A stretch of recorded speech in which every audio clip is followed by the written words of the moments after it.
Irrigation మాజీ AE Nikhesh ఇంటిపై ACB దాడులు చేసింది. 200 కోట్లకు పైగా అక్రమాస్తులు గుర్తించింది. సో మెదక్, సంగారెడ్డి, హైదరాబాద్లో అధికారుల సోదాలు కొనసాగుతున్నాయి. నిఖేష్ బంధువుల ఇళ్లలోనూ అధికారుల తనిఖీలు కొనసాగాయి. 6 నెలల క్రితం ₹1,00,000 లంచంతో దొరికాడు ఆల్రెడీ నిఖేష్. గండిపేట బఫర్ జోన్లో నిబంధనలకు విరుద్ధంగా అనుమతులు ఇచ్చారు.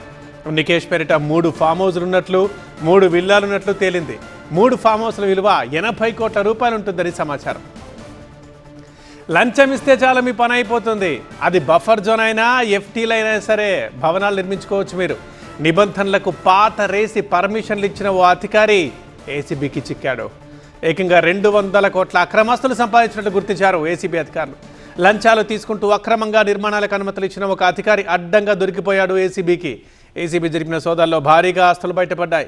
అతడి ఆస్తుల విలువ మార్కెట్ విలువ ప్రకారం 200 కోట్లకు పైగా ఉంటుందని అంచనా వేస్తున్నారు. హైదరాబాద్లో ఇరిగేషన్ మాజీ ఏఈ నిఖేష్ ఇంటిపై ఏసీబీ మెరుపు దాడులు చేసింది. ఏకకాలంలో హైదరాబాద్తో పాటు మెదక్, సంగారెడ్డి జిల్లాల్లో 19 చోట్ల సోదాలు చేశారు. నిఖేష్ బంధువుల ఇళ్లలో కూడా తనిఖీలు చేపట్టారు. నిఖేష్ పేరుతో 3 ఫామ్ హౌస్లు, 3 విల్లాలు ఉన్నట్లు గుర్తించారు ఏసీబీ అధికారులు.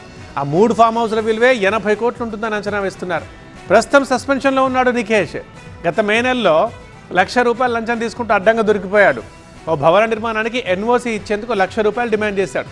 గండిపేట బఫర్ జోన్లో నిబంధనలకు విరుద్ధంగా అనుమతులు మంజూరు చేసినట్లు ఏసీబీ అధికారులు గుర్తించారు.